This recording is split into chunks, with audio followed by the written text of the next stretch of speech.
आपने पहले किया था, अब वो सही साबित हो गया, परिणाम आ गया है, बीजेपी की सरकार बन गई।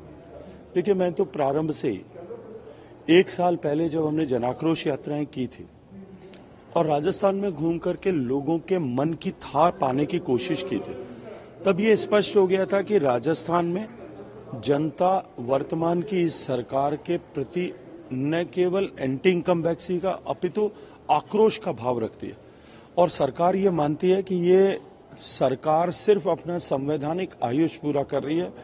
हम इसको बर्दाश्त एक दिन के लिए भी नहीं करेंगे। और मैं निरंतर ये बात कहता रहा, परिवर्तन यात्रा के समय में जिस तरह से मुखर होकर के लोग सामने आ रहे थे, तब भी मैंने कहा कि प्रचंड बहुमत के साथ भारतीय जनता पार्टी की सरकार बनेगी। और आज जब तीनों प्रांतों के ऐतिहासिक फैसले आए हैं, मध्य प्रदेश में कोई मानने को तैयार नहीं था और छत्तीसगढ़ में कोई सोचने को भी तैयार नहीं था, लेकिन नरेंद्र मोदी जी की नीतियों, उनके द्वारा किए गए कार्य, उनके द्वारा दिए गए स्वच्छ और जो है भ्रष्टाचार मुक्त शासन और देश की जनता का उनके ऊपर अटूट भरोसा, इसके चलते हुए राजस्थान, मध्य प्रदेश और छत्तीसगढ़ तीनों जगह प्रचंड बहुमत के साथ में सरकार बनी है। माननीय नरेंद्र मोदी जी के नेतृत्व में हम सफल हुए।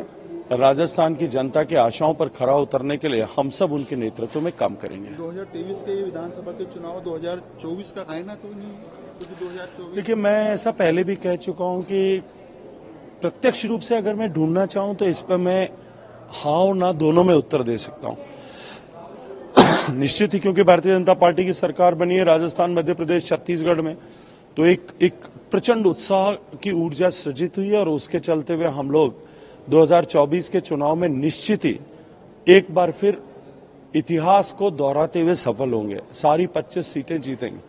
लेकिन यदि मैं दूसरी दृष्टि से देखूं, 2018 के चुनाव में हम तीनों जगह हार गए थे, लेकिन उसके बाद में भी राजस्थान में 25 सीटें थे, जीते थे और मध्य प्रदेश में एक छोड़ करके बाकी सारी जीते थे। इसलिए जब देश के चुनाव में लोग मतदान करेंगे, अभी माननीय नरेंद्र मोदी जी के चेहरे और काम पर अगर तीनों राज्यों में, राज्य के चुनाव में भी जनता ने इस तरह से मतदान किया है, तो निश्चित ही जब उनका खुद का चुनाव होगा तो राजस्थान, मध्य प्रदेश, छत्तीसगढ़ नहीं, देश भर की जनता विकसित भारत के संकल्प को सिद्ध करने के लिए नरेंद्र मोदी जी को तीसरी बार प्रधानमंत्री बनने का अवसर प्रदान करेगी। गहलोत जी ने जस्ट मीडिया से बात की है, उन्होंने कहा है वो जनसेवक के रूप में जनता के बीच में रहेंगे, लेकिन इस बार जनता ने जो जनादेश दिया, क्योंकि राजस्थान पूरे देश भर में चर्चाओं में था गारंटियों को लेकर, ये चौंकाने वाला है।